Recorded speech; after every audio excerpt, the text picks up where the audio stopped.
నమస్కారం సామాన్యుడి న్యూస్ కి స్వాగతం. ఈనాటి వార్తా విశేషాలు. స్వర్ణాంధ్ర విజన్ 2047 ని సాకారం చేసేందుకు అన్ని విధాల సాయం అందించాలని ప్రధాని మోదీని ముఖ్యమంత్రి చంద్రబాబు నాయుడు కోరారు. గత వైసీపీ ప్రభుత్వం రాష్ట్ర ఆర్థిక వ్యవస్థను చిన్నాభిన్నం చేసిందని చెప్పారు. 5 ఏళ్లలో రావాల్సిన రెవెన్యూ లోటు గ్రాంట్ ని 3 ఏళ్లలోనే వాడేసిందని తెలిపారు. ఈ నేపథ్యంలో రాష్ట్రానికి ప్రత్యేకంగా ఆర్థిక సాయం అందించాలని అభ్యర్థించారు. వికసిత భారత్ లక్ష్యంలో భాగంగా తమ వంతుగా రాష్ట్ర ప్రభుత్వం నిర్దేశించుకున్న లక్ష్యాలను వాటిని చేరుకునేందుకు సిద్ధం చేసిన ప్రణాళికల్ని ఆలోచనల్ని ప్రధానికి వివరించారు. వచ్చే నెలలో మోదీ చేతుల మీదుగా రాష్ట్రంలో భారీగా తలపెట్టిన శంకుస్థాపనలు, ప్రారంభోత్సవాలు జరిపే ప్రాజెక్టులపై ఆయనతో చర్చించారు. ఢిల్లీ పర్యటనలో భాగంగా బుధవారం సాయంత్రం ప్రధానితో ఆయన నివాసంలో చంద్రబాబు భేటీ అయ్యారు. చంద్రబాబు 45 నిమిషాల పాటు చర్చించడం జరిగింది. రాష్ట్ర ప్రభుత్వం చేపట్టిన వివిధ కార్యక్రమాలు, ఆర్థిక అంశాలపై చర్చించారు. ఇటీవల విడుదల చేసిన స్వర్ణాంధ్ర విజన్ 2047 ని ప్రధానికి అందజేశారు. పోలవరం, అమరావతి పనులు మళ్లీ ప్రారంభించిన విషయాన్ని ప్రధాని దృష్టికి తీసుకుని వెళ్లారు. పనులు వేగంగా సాగించేందుకు చేసుకుంటున్న చర్యల్ని వివరించారు. ఏపీకి కీలకమైన 2 ప్రాజెక్టుల్ని గాడిన పెట్టడానికి ఆర్థిక సాయం చేసినందుకు ప్రధానికి ధన్యవాదాలు తెలిపారు. సీఎం రేవంత్ రెడ్డితో సినీ ఇండస్ట్రీ నుంచి దిల్ రాజు నేతృత్వంలోని 36 మంది సభ్యుల బృందం నేడు సమావేశమయ్యారు. హీరోలు వెంకటేష్, నితిన్, వరుణ్ తేజ్, కిరణ్ అబ్బవరం, శివబాలాజీతో పాటు దర్శకులు త్రివిక్రమ్, హరీష్ శంకర్, అనిల్, బాబీ, వంశీ తదితరులు సినీ ప్రముఖులతో భేటీలో సీఎం రేవంత్ రెడ్డి కీలక ప్రకటన చేశారు. బెనిఫిట్ షోల విషయంలో తమ నిర్ణయాన్ని వెనక్కి తీసుకోబోమని స్పష్టం చేశారు. అసెంబ్లీ సాక్షిగా చెప్పిన దానికే కట్టుబడి ఉంటామని, బెనిఫిట్ షోలు ఉండవని ఇండస్ట్రీ పెద్దలకు సీఎం తేల్చి చెప్పారు. సినిమా టికెట్లపై విధించే సెస్ ను ఇంటిగ్రేటెడ్ స్కూల్స్ నిర్మాణానికి వినియోగించాలి. డ్రగ్స్ కి వ్యతిరేకంగా హీరో, హీరోయిన్ ప్రచార కార్యక్రమాల్లో తప్పకుండా పాల్గొనాలి. కుల గణన సర్వే ప్రచార కార్యక్రమాలకి సహకరించాలని తెలిపారు.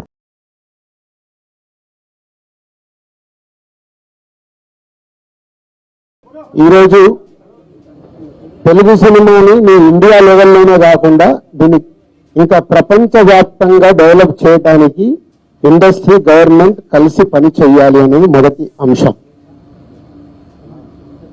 సో దానికి తెలుగు సినిమాకి ఇంత గవర్నమెంట్ తరఫున మాకు రెస్పెక్ట్ రావడము, తెలుగు సినిమాని ప్రపంచవ్యాప్తంగా గ్రో చేయడానికి, డెవలప్ చేయడానికి ఇండస్ట్రీ, గవర్నమెంట్ కలిసి పనిచేయబోతున్నాయి. రెండవది హైదరాబాద్.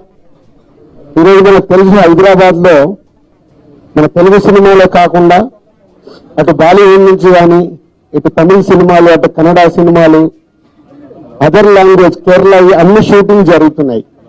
సో సీఎం గారి వ్యూ రెండో పాయింట్ లో హైదరాబాద్ లో ఇండియన్ సినిమాలే కాదు, ఇంటర్నేషనల్ హాలీవుడ్ సినిమాలు కూడా షూటింగ్లు జరగటానికి ఇండస్ట్రీ నుంచి మాకు సలహాలు ఇవ్వండి. ఆ రేంజ్ లో హైదరాబాద్ సిటీని ఆ లెవెల్లో పెట్టి వాళ్ళకి కావాల్సిన హాలీవుడ్ వాళ్ళు వచ్చి షూటింగ్ చేసుకోవడానికి కావాల్సినవి కూడా మనం అరేంజ్మెంట్స్ ఏం చేస్తే వాళ్ళు వచ్చి హైదరాబాద్ లో షూటింగ్ చేసి హైదరాబాద్ కి ఒక ప్రత్యేకత ఉండాలి సినిమా దానికి రెండో పాయింట్ చెప్పారు. దాని మీద మళ్ళీ నేను ఇండస్ట్రీలో కూర్చొని గవర్నమెంట్ కి ఎఫ్టీసీ ద్వారా ఏమేం చేస్తే బాగుంటుంది అనేది చెప్పబోతున్నాం. సో ఆ విషయంలో కూడా ఇండస్ట్రీ, గవర్నమెంట్ రెండు హైదరాబాద్ ని ఒక ఇంటర్నేషనల్ హబ్ గా, సినిమా ఇండస్ట్రీకి ఒక ఇంటర్నేషనల్ హబ్ గా క్రియేట్ చేయడానికి అడుగులు వేస్తాం. మూడోది ఇండస్ట్రీ నుంచి గవర్నమెంట్ ఏదైతే సొసైటీలో జరుగుతున్న ఈ డ్రగ్స్ కావచ్చు, గవర్నమెంట్ కు సంబంధించిన కొన్ని ఏవైతే డెవలప్మెంట్స్ ఉన్నాయో, యూత్ కి ఉపయోగపడేగా, సొసైటీకి ఉపయోగపడేవి ఏవైతే ఉన్నాయో అవన్నిట్లలో ఇండస్ట్రీ నుంచి పార్టిసిపేషన్ కావాలని చెప్పారు. తప్పకుండా ఓల్ ఇండస్ట్రీ యాక్సెప్ట్ చేశాం. ఎందుకంటే గవర్నమెంట్ చేస్తున్న మంచి పనులకి, అలాగే ఈ డ్రగ్స్ విషయంలో కానీ ఈ విషయంలో ఇండస్ట్రీ నుంచి మా హీరోలు, డైరెక్టర్లు ఎవరైతే ప్రత్యేకంగా వాళ్ళ ద్వారా చెప్తే సొసైటీకి రీచ్ అవుతుందో ఆ కార్యక్రమం కూడా తీసుకురాబోతున్నాం. సీఎం గారు మెయిన్ గా మాకు ఇండస్ట్రీ అండ్ గవర్నమెంట్ కలిసి పనిచేసేలాగా ఒక పాజిటివ్ నోట్, అంటే ఈ మధ్య మనం చూస్తున్నాం కొన్ని అన్ఎక్స్పెక్టెడ్ జరిగిన ఇన్సిడెంట్ల వల్ల ఇండస్ట్రీకి, గవర్నమెంట్ కి చాలా గ్యాప్ ఉంది అనేది ఒక అపోహ క్రియేట్ అవుతుంది. మాజీ ముఖ్యమంత్రి వైఎస్ జగన్మోహన్ రెడ్డిపై ఎమ్మెల్యే యార్లగడ్డ వెంకట్రావు ఆగ్రహం వ్యక్తం చేశారు. శాసనసభకు రాని జగన్ శాసన మండలికి తన సభ్యులను ఎలా పంపుతున్నారని ప్రశ్నించారు. అసెంబ్లీకి రాకపోవటం అంటే ప్రజాస్వామ్యాన్ని అవమానించడమేనని అన్నారు. అసెంబ్లీ సమావేశాలకి రాకుండానే మైక్ ఇవ్వరేమోనన్న ఫోబియా ఆయనకు వెంటాడుతుందని సెటైర్ వేశారు. మాజీ ముఖ్యమంత్రి వైఎస్ జగన్మోహన్ రెడ్డి వైసీపీ ఎమ్మెల్యేలపై గన్నవరం ఎమ్మెల్యే యార్లగడ్డ వెంకట్రావు సంచలన వ్యాఖ్యలు చేశారు. గురువారం మీడియాతో ఆయన మాట్లాడారు. కొత్తగా ఎన్నికైన ఎమ్మెల్యేలు అసలు శాసనసభను చూస్తామా లేదా అని మదన పడుతున్నారంటూ సెన్సేషనల్ కామెంట్స్ చేశారు. శాసనసభకు రాని జగన్ శాసన మండలికి తన సభ్యులను ఎలా పంపుతున్నారని ఈ సందర్భంగా ప్రశ్నించారు. అసెంబ్లీ సమావేశాలకు రాకుండానే మైక్ ఇవ్వరేమోనన్న ఫోబియా ఆయనకు వెంటాడుతుందని సెటర్ వేశారు. లోక్సభకు ఎందుకు వెళ్తారు అడుగుతున్నారు. 4 ఎంపీలు కేవలం ఉంటే వాళ్ళు ఏం చేస్తున్నారు, వాళ్ళు ఎందుకు వెళ్తున్నారు? మీరు 11 మంది ఇక్కడ ఎందుకు రారు? ఢిల్లీలో ఒకటి, ఆంధ్రప్రదేశ్ రాష్ట్రంలో ఒకట. ఆంధ్రప్రదేశ్ రాష్ట్ర ప్రజలే 9 ఎంపీలను గెలిపించారు, ఈ 11 మంది శాసనసభ్యులు కూడా గెలిపించారు. ఇది దుర్మార్గంగా నేను భావిస్తున్నాను. ఇది ముమ్మాటికి శాసనసభను అవమానించడమే, రాష్ట్ర ప్రజలను అవమానించడమే. అంటే నాకు ఓటేయకపోతే, నాకు ప్రతిపక్ష హోదా ఇవ్వకపోతే, నాకు ఇన్ని సీట్లు అంటూ ఇస్తేనే నేను అసెంబ్లీకి వెళ్తానని మీరు ఎన్నికలకు ముందే చెప్పి ఉండాల్సింది. వైనాట్ 175 శబ్దం కాకుండా నాకు కనీసం ప్రతిపక్ష హోదా కానీ ముఖ్యమంత్రి కానీ ఇస్తేనే ఈ శాసనసభకు వస్తా, లేకపోతే నేను రానని చెప్పాల్సిందే. ఈయన ఉన్నాళ్ళ హోదా తీద్దామని ప్రయత్నం చేసిన మాట వాస్తవమా కాదా జగన్మోహన్ రెడ్డి గారు అడుగుతున్నా. చంద్రబాబు నాయుడు గారు హోదా తీద్దామని ట్రై చేశారా, ట్రై చేయలేదు? మీడియా సోదరులు మీరు చెప్పండి. ఆ రోజున శాసనసభ్యులు మద్దతు సరిపోక 6 చేర్చలేక తెలుగుదేశం పార్టీలోంచి 4 ఆగిపోయింది. ఇక్కడ గన్నవరం కానీ, అక్కడ వైజాగ్ కానీ, ఇక్కడ గుంటూరు కానీ ఈ ఎమ్మెల్యేలు 4 వస్తాం వల్ల చంద్రబాబు నాయుడు గారు ప్రతిపక్ష హోదా తీలేకపోయారు. కానీ ఇవాళ శాసనసభను అవమానిస్తున్నాడని రాష్ట్ర ప్రజలందరూ చర్చించే పరిస్థితి. ఇంకా కొన్నాళ్ళు పోతే తాడేపల్లిలోనే 11 మంది శాసనసభ్యులతో మాక్ అసెంబ్లీ పెడతామని ఒకసారి. ఇలాంటి పరిస్థితులు బాధాకరం. నేను సుస్పష్టంగా జగన్మోహన్ రెడ్డి గారు అడుగుతున్నాను, అంబటి రాంబాబు గారినైనా మీరు అడిగిన ఎవరినైనా. ఇందాక ఇంకో మీడియా సోదరు కూడా అడుగుతున్నాడు, అసలు మీరు మండలికి ఎందుకు వెళ్తున్నారు? పార్లమెంట్లో లోక్సభకు ఎందుకు వెళ్తున్నారు? ఎగువ సభకు ఎందుకు వెళ్తున్నారు? దిగువ సభ లోక్సభలో 4 ఎంపీలు ఉంటే ఎందుకు వెళ్తున్నారు? ఈ రాష్ట్ర శాసనసభను మాత్రం ఎందుకు అవమానిస్తున్నారని సూటిగా జగన్మోహన్ రెడ్డి గారిని అడుగుతున్నా. మీకు 11 సీట్లు ఇచ్చిన వాళ్ళు కొత్తగా అయిన ఎమ్మెల్యేలు అయితే తీవ్రంగా మదనపడే పరిస్థితి. నేను అనుకున్న ఉన్న 11 మంది ఎమ్మెల్యేలో పులివెందుల ఎమ్మెల్యే అయిన జగన్మోహన్ రెడ్డి గారు తప్పించి మిగతా 10 మంది కూడా అసలు ఈ శాసనసభ మనం వెళ్తామా లేదనే పరిస్థితిలో బాధపడుతున్నారని నాకున్న సమాచారం. రాబోయే కాలంలో ప్రజలు మీకు ఇచ్చిన అధికారాన్ని ప్రజల మీద కోపం చూపించకుండా మీకు 11 సీట్లు ఇచ్చిన ఆ నియోజక ప్రజల సమస్యలను ఎక్కడ అడ్రస్ చేస్తారని అడుగుతున్నారు. తాజాగా ప్రముఖ కొరియోగ్రాఫర్ జానీ మాస్టర్ పై నార్సింగ్ పోలీసులు ఫైల్ చేసిన సంచలన ఛార్జ్ షీట్ పై ఆయన స్పందించారు. నిర్దోషిగా బయటకు వస్తానని ధీమా వ్యక్తం చేశారు. మరికొన్ని ఆసక్తికర కామెంట్స్ చేశారు. ఇంతకీ ఏం జరిగిందంటే, బుధవారం జానీ మాస్టర్ కేసులో నార్సింగ్ పోలీసులు సంచలన ఛార్జ్ షీట్ ని సబ్మిట్ చేసిన విషయం అందరికీ తెలిసిందే. ఆయన ఈవెంట్ల పేరుతో మహిళల్ని పలు ప్రాంతాలకు తీసుకుని వెళ్లి లైంగిక వేధింపులకి పాల్పడుతున్నట్లు పోలీసులు పేర్కొన్నారు.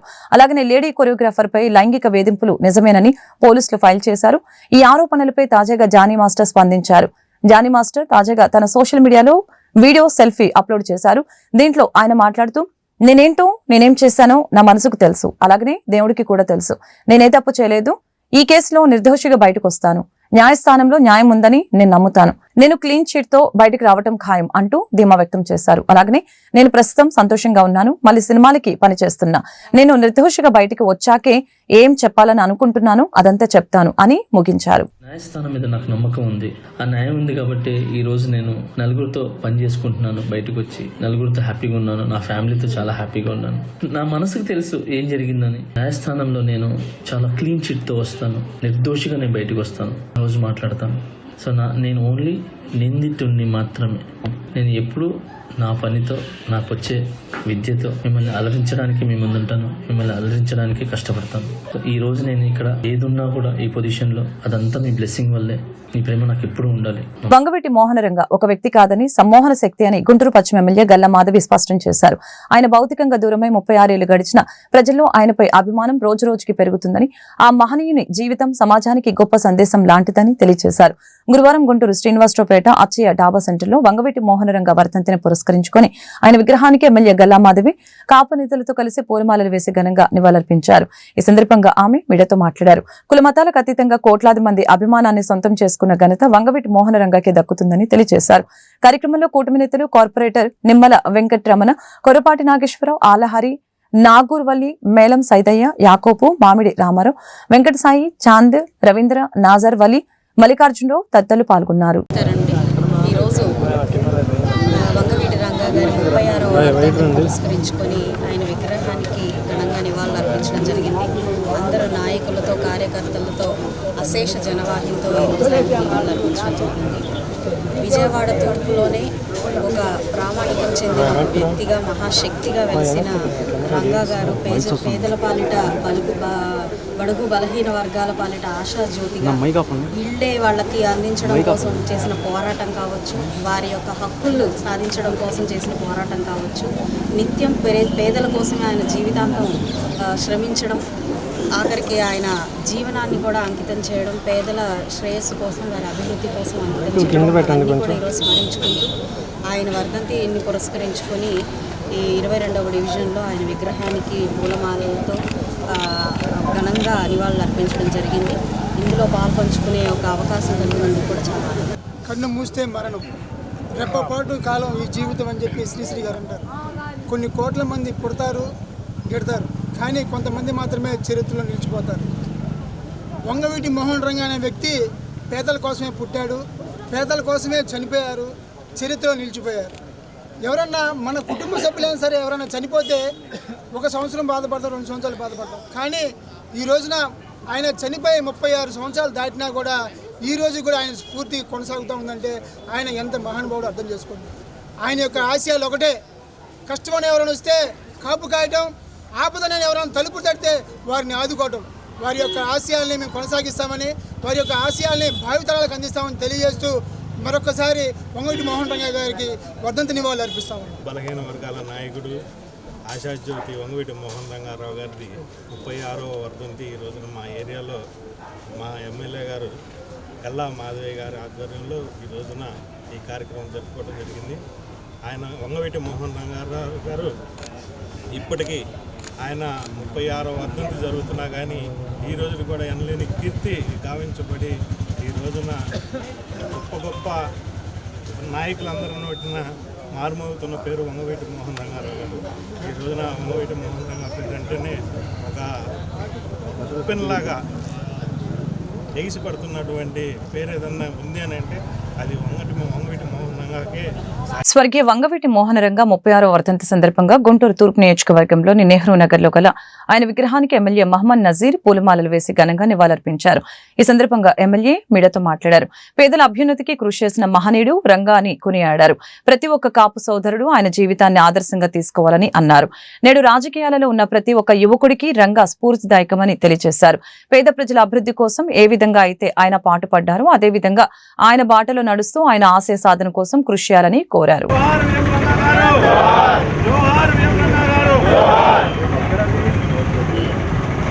ఉన్నటువంటి పేద బడుగు బలహీన వర్గాల ఆశాజ్యోతి దివంగత మహానేత డాక్టర్ విఎం రంగా గారి 36వ వర్ధంతి ఈరోజు రాష్ట్ర వ్యాప్తంగా ఘనంగా ఆయనకి నివాళులు అర్పిస్తున్నటువంటి పరిస్థితులు. ముఖ్యంగా రాజకీయాల్లో ఎంతకాలం ఉన్నామని కాదు, ఉన్నంతకాలం ఏ విధంగా ప్రజలకు మేలు చేశామనేటువంటి నినాదానికి సరిగ్గా రంగా గారి జీవిత చరిత్ర మనందరికి కూడా ఒక స్ఫూర్తి. ముఖ్యంగా పేదల కోసం, పేదల ఇళ్ల కోసం, పేదల ఇళ్ల పట్టాల కోసం నడి రోడ్డు మీద తన ప్రాణాలు సైతం లెక్క చేయకుండా రోడ్డు మీద కూర్చొని వాళ్ళకు హక్కులు కల్పించేటువంటి క్రమంలో ప్రాణాలు అల్పించినటువంటి మహానుభావుడు విఎం రంగా గారు. అటువంటి నాయకుడు ఈరోజు రాజకీయాల్లో ఉన్నటువంటి ప్రతి ఒక్క యువకుడికి కూడా స్ఫూర్తిదాతగా మేమందరం కూడా భావిస్తూ తప్పకుండా విఎం రంగా గారు పేద ప్రజల కోసం ఏ విధంగా అయితే పాటుపడ్డారో తప్పకుండా ఆయన స్ఫూర్తితో ఆయన బాటలో నడుస్తూ ఆయన ఆశయ సాధన కోసం మనందరం కూడా కృషి చేస్తామని చెప్పి ఈ సందర్భంగా ఆయన 36వ వర్ధంతిని ఘనంగా నివాళులు అర్పించుకుంటా ఉన్నాం. దివంగత నేత వంగవీటి మోహన రంగా భౌతికంగా దూరమే 36 సంవత్సరాలు గడిచిన నేటికి ప్రజల హృదయాల్లో కొలువే ఉన్నారని గుంటూరు నగర మేయర్ కావటి శివనాగ మనోహర్ నాయుడు పేర్కొన్నారు. పేదలకు ఏ కష్టం వచ్చినా నేనున్నానంటూ పార్టీలకు అతీతంగా అండగా నిలిచిన గొప్ప ప్రజానాయకుడు వంగవీటి మోహన రంగాని కొనియాడారు. ఆయనకు లభిస్తున్న విశేష ప్రజాదరణ చూసి తట్టుకోలేక స్వార్థ రాజకీయ శక్తులు రంగాను బలి తీసుకున్నారని గుర్తు చేశారు. గుంటూరు శ్రీనివాసరావుపేట 6వ లైన్లో వంగవీటి మోహన రంగా వర్ధంతిని పురస్కరించుకొని ఆయన విగ్రహానికి గుంటూరు నగర మేయర్ మనోహర్ నాయుడు పూలమాలలు వేసి నివాళులు అర్పించారు. ఈ సందర్భంగా ఆయన మీడియాతో మాట్లాడారు. ఆయన ఆశయాలను వైసీపీ ముందుకు తీసుకువెళ్తుందని ప్రకటించారు. కార్యక్రమంలో స్థానిక కార్పొరేటర్ గేదెల రంగమణి రమేష్ తదితరులు పాల్గొన్నారు. ఈరోజు స్వర్గీయ వంగవీటి మోహన రంగా గారి యొక్క 36వ వర్ధంతి రాష్ట్ర వ్యాప్తంగా కూడా చాలా ఘనంగా నిర్వహించడం జరుగుతూ ఉంది. ఉమ్మడి ఆంధ్ర రాష్ట్ర వ్యాప్తంగా కూడా అన్ని నియోజకవర్గాల్లో కూడా మరి స్వర్గీయ వంగవీటి మోహనరంగా గారి యొక్క వర్ధంతి ఈరోజు కులాలకి మతాలకి ప్రాంతాలకు అతీతంగా కూడా నిర్వహించడం జరుగుతూ ఉంది.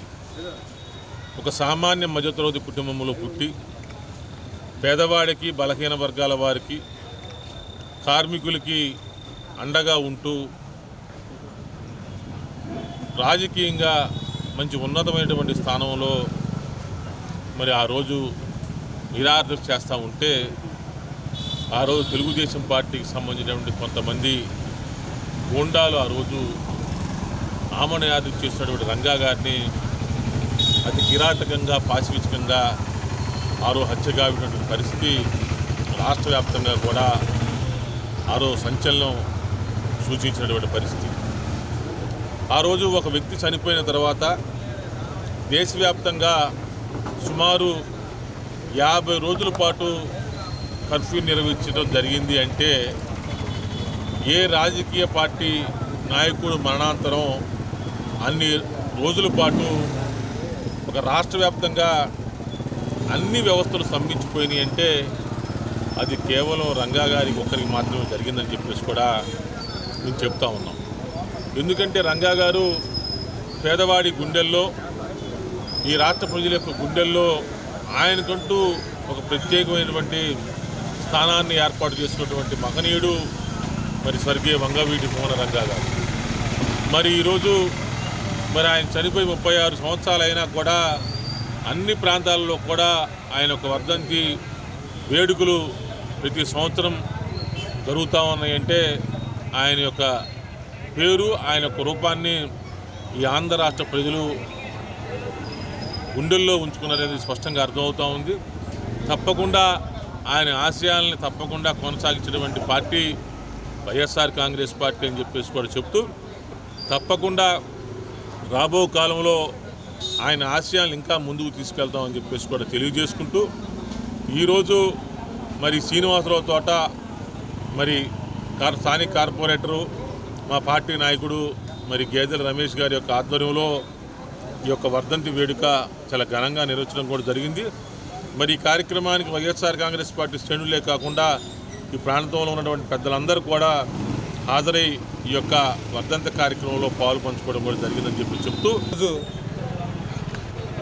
ఒక రాష్ట్రానికి ఒక మంచి నాయకుడిని కోల్పోయిన రోజు నా ఆంధ్ర రాష్ట్రంలో వంగవీటి మోహనరంగా గారు తెలియని వ్యక్తి ఎవరు ఉండరు. అంతేకాకుండా రంగా గారు పేదల కోసం ఆనాడు ఆమరణ నిరాదీక్ష చేస్తున్నప్పుడు కొన్ని సంఘ విద్రోహ శక్తులు వచ్చి మట్టుపెట్టారు. రంగా గారు పేద ప్రజల కోసం పేదల ఆశాజ్యోతి ఆనాడు పేదల కోసం నిరాదీక్ష చేస్తా ఉండగా మట్టుపెట్టి ఈ రోజుకి 36 సంవత్సరాలు నిండినా కానీ ప్రజల గుండెల్లో రంగా గారు స్థిరస్థాయిగా ఉండిపోయారు. రంగా గారి ఆశయాల్ని ముందుకు తీసుకెళ్తానికి మేమందరం కలిసి కృషి చేస్తామని చెప్పని తెలియజేస్తామని. సిపిఐ శతవార్షికోత్సవ వేడుకలు గురువారం గుంటూరు నగరంలో ఘనంగా జరిగాయి. బ్రహ్మానందరెడ్డి స్టేడియం నుంచి గాంధీ పార్క్ వరకు భారీ ర్యాలీ చేపట్టారు. ఇందులో భాగంగా సిపిఐ రాష్ట్ర కార్యదర్శి రామకృష్ణ, జిల్లా కార్యదర్శి జంగల అజయ్ కుమార్ మాట్లాడారు. 1925లో సిపిఐ ఆవిర్భవించిందని, స్వాతంత్ర ఉద్యమం నుంచి ఈనాటి వరకు అధికారంలో లేకపోయినా గడిచిన 100 ఏళ్లుగా ప్రజల కోసం పోరాటం చేస్తున్న పార్టీ సిపిఐ అని తెలిపారు.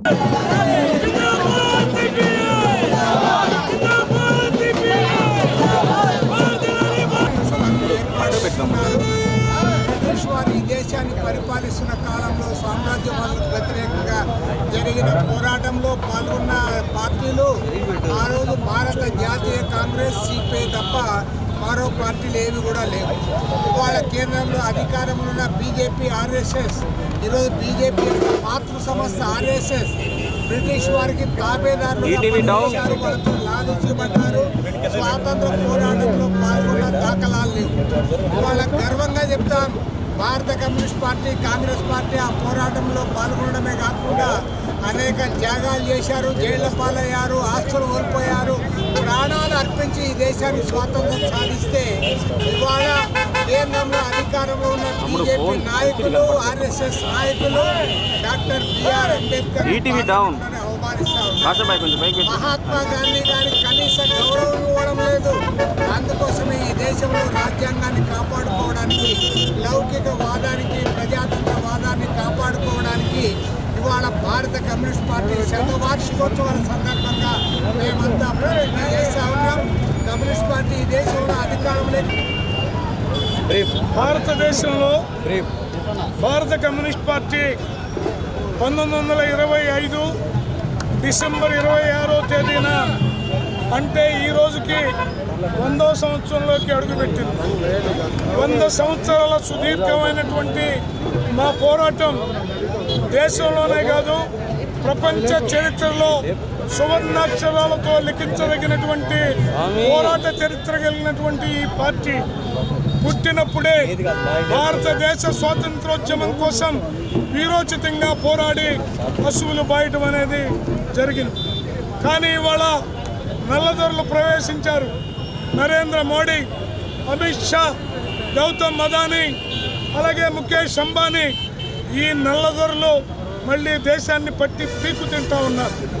వీళ్ళ నుండి రక్షించడానికి భారతదేశంలో మరో స్వాతంత్ర ఉద్యమానికి ప్రజలు సిద్ధం కావాలని మా వార్షికోత్సవ సభ సందర్భంగా తెలియజేస్తూ భవిష్యత్ పోరాటాలకి ప్రజలందరూ నరేంద్ర మోడీ గద్దె దిగే వరకు, అలాగే అమిత్ షా పరమ రాక్షసుడు అంబేద్కర్ లౌకిక రాజ్యాంగాన్ని, ప్రజాస్వామిక రాజ్యాంగాన్ని పాతరేసి మనువాద రాజ్యాంగాన్ని తేవాలనుకుని అంబేద్కర్ని కించపరుస్తూ మాట్లాడిన అమిత్ షా అంతు చూసే వరకు నిద్రపో. అమిత్ షా రాజీనామా చేయాలి లేదా ప్రభుత్వం బర్తరఫ్ చేయాలి. నరేంద్ర మోడీ నోరిప్పకుండా దొంగ నాటకాలు ఆడితే ఊరుకోం. అందుకని ఈ శతవార్షికోత్సవాల సందర్భంగా భవిష్యత్ పోరాటాలకి దీక్ష పొందుతాం. గుంటూరు నగరపాలక సంస్థ కార్యాలయం వద్ద గురువారం ది గుంటూరు జిల్లా municipal employees and workers union CITU dharna కార్యక్రమాన్ని చేపట్టింది. తమ న్యాయబద్దమైన సమస్యల్ని పరిష్కరించాలనే డిమాండ్స్ తో ఈ కార్యక్రమాన్ని చేపట్టింది. యూనియన్ జిల్లా ప్రధాన కార్యదర్శి బి ముత్యాలరావు మాట్లాడుతూ సమ్మె కాలంలో ఇచ్చిన ఒప్పందాలను అమలు చేసి కార్మికులను ఆదుకోవాలని డిమాండ్ చేశారు.